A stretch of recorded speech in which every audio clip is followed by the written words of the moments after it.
अस्सलाम वालेकुम all members, मैं हूं शकूर फ्रेंड्स और आप देख रहे हैं हमारा YouTube channel S M forex. आज हम गोल्ड के जीबीपी जेपीवाई और यूरो यूएसडी के आपको बताएंगे कि मार्केट की मूवमेंट क्या रहेगी। तो बिना टाइम ज़ाय किए एनालाइज स्टार्ट करते हैं।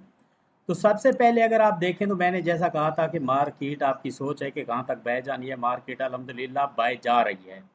ठीक है, अब डे के अंदर अगर हम देखें तो प्रीवियस यही रेजिस्टेंस थी जिसको मार्केट ने सपोर्ट बनाना है। मतलब तकरीबन कोई 3370 से 71-72 की जो ये सेटअप है, यहाँ पे मार्केट जो है सपोर्ट बना सकती है।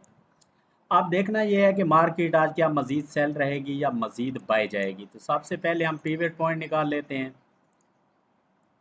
प्रीवियस डे का तकरीबन आपने सेंटर निकाल लेना होता है, और ये मैं डेली वीडियो के अंदर समझाता हूँ कि हम ये क्यों निकालते हैं, इसका क्या फ़ायदा है। अच्छा जी, हमने पिवट पॉइंट निकाल लिया। अब देखें अगर गोल्ड बाय जाता है तो कहाँ तक जा सकता है। सबसे पहले अगर हम कैंडल जोन पे फिबोनाची लगाकर चेक करें तो मार्केट जो है 30 पे हिट करके वापस आ रहा है। अगला टारगेट है अगर गोल्ड बाय जाएगा तो हमारे पास कौन सा है, ये है तकरीबन कोई 3451 का। और उसके बाद जो टारगेट होगा हमारे पास 3472 का होगा। अब हम अगर प्रीवियस देखें तो 3446 तक आप बाय कर सकते हैं अगर मार्केट ने बाय जाना होगा तो। ये आगे मैं वीडियो में आपको बताऊंगा। उसके बाद जब मार्केट अपना 3454 से ऊपर बॉडी क्लोज करेगी H1 की, तब हम बाय करेंगे फिर 3472 तक। लेकिन ये सेटअप कहाँ पे मिलेंगे ये मैं आपको अभी बता देता हूँ।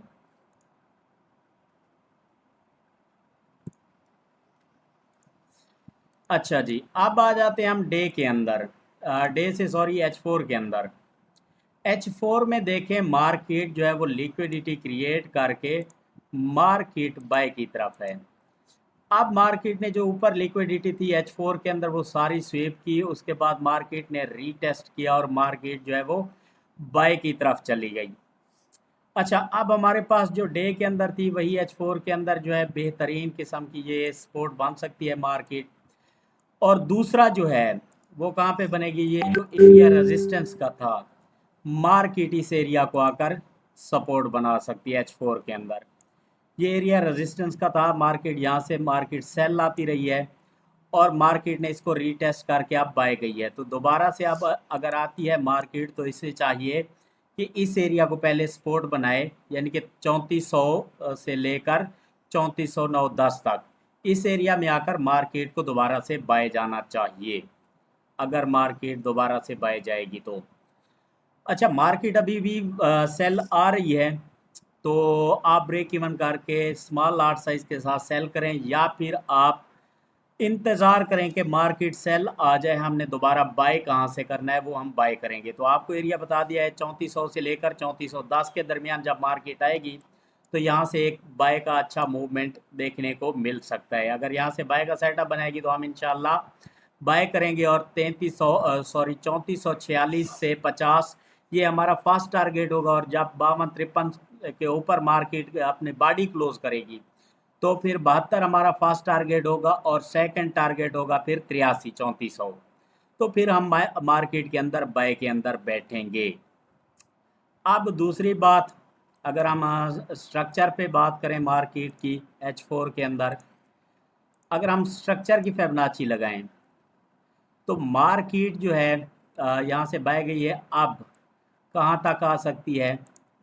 अगर हम इस लो से मार्केट के अंदर स्ट्रक्चर की फिबोनाची लगाते हैं तो मार्केट को आना चाहिए कम से कम 3412 तक और 3405 और 12 का ये लेवल बनता है। अगर यहाँ से मार्केट आती है इस एरिया के अंदर तो फिर हमारा जो फास्ट टीपी बनता है वो बनता है 3454, और हमने 46 से 50 तक बाय करना है। और सेकंड टारगेट फिर हमारा 72 था और इस फिबोनाची हमें बता रही है 73। तो तकरीबन इस फिबोनाची के हिसाब से और जो हमने प्रीवियस डे के अंदर एनालाइज किया, टारगेट हमारे सेम आ रहे हैं, $1-2 का फ़र्क आ रहा है। अब अगर मार्केट इस एरिया में आती है और इस एरिया को सपोर्ट बनाती है और मार्केट बह जाती है तो आपने बेफिक्र होकर बाय करना है और नीचे एसएल लगा लेना है। फिर एसएल आपका बड़ा बनेगा, लेकिन इंशाल्लाह एसएल हिट नहीं होगा, आप प्रॉफिट में जाएंगे। H1 के अंदर अगर हम गोल्ड को देखें तो गोल्ड ने यहाँ पे काफ़ी टाइम स्पेंड किया कल, और मार्केट जो है वो फिर बाय की तरफ चली गई। अब ऊपर रिजेक्शन जो है वो कैंडल्स बनाकर अनडिसीजन टाइप मार्केट सेल आने की कोशिश कर रही है। ठीक है, इस PO3 जो सेटअप बनाया है मार्केट ने बाय का, तो ये फर्स्ट टारगेट जो था इसने ये कंप्लीट कर लिया है। प्रीवियस कैंडल के हाई तक मार्केट ने जाना होता है, मार्केट गई है।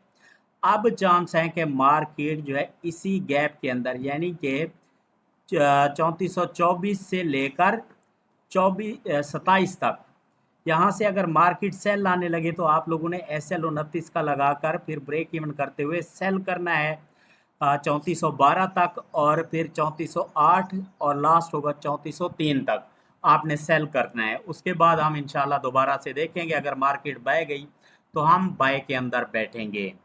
अच्छा, ये हो गया अपना गोल्ड। मज़ीद इसकी इंफॉर्मेशन के लिए आप मेरे व्हाट्सअप नंबर पर रब्ता कर सकते हैं, और मेरा व्हाट्सअप ग्रुप भी ज्वाइन कर सकते हैं। 15 मिनट के अंदर जिस तरह से मार्केट यहाँ पे लिक्विडिटी क्रिएट कर रही है, यहाँ पे अगर ये लिक्विडिटी क्रिएट हो जाती है, इस लो को ब्रेक कर देती है मार्केट, इससे नीचे यानी कि 3418 से नीचे बॉडी क्लोज कर देती है, तो फिर यकीन है कि मार्केट आहिस्ता आहिस्ता से सेल के अंदर ही रहेगी। वरना अगर मार्केट 3428-29 के ऊपर बॉडी क्लोज कर दे तो फिर आपने सेल नहीं बैठना, फिर मार्केट या तो साइड ट्रेंड के अंदर रहेगी या फिर मार्केट बाय की तरफ चली जाएगी।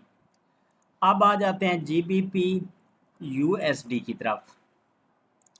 अगर हम GBP USD को देखें H4 के अंदर, इनके मैं बिल्कुल शॉर्टली बताऊंगा। कल जो आपको ट्रेड लगवाई थी, फर्स्ट टारगेट हिट हो चुका है और सेकंड टारगेट की तरफ मार्केट जा रही है।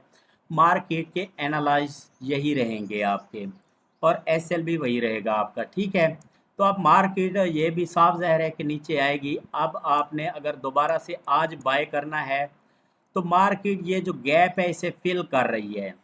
इस गैप को फिल करने के बाद मार्केट ने जाना बाय ही है। ज़्यादा से ज़्यादा सेल लाई तो इस रेड कैंडल तक आएगी, और यहाँ से फिर मार्केट बाय जाएगी। जो TP लिखे हुए हैं यही रहेंगे। यूरो USD की बात कर लें, इसके भी मैं आपको चार्ट और सिग्नल प्रोवाइड करता हूँ डेली।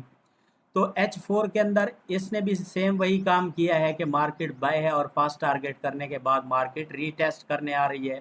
अब इस पे भी आपने यही करना है कि मार्केट इस गैप में से कहीं से जा सकती है। अगर फिल करती है तो इस रेड कैंडल तक आ जाए H4 के, तो आपने बाय के अंदर बैठ जाना है, नीचे SL रख लेना है, और मार्केट आपका दोबारा से यही फर्स्ट, सेकंड और थर्ड टारगेट यही होंगे।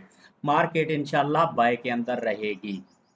तो मज़ीद इन्फॉर्मेशन के लिए व्हाट्सएप पर रब्ता कीजिएगा। थैंक यू, अल्लाह हाफिज़।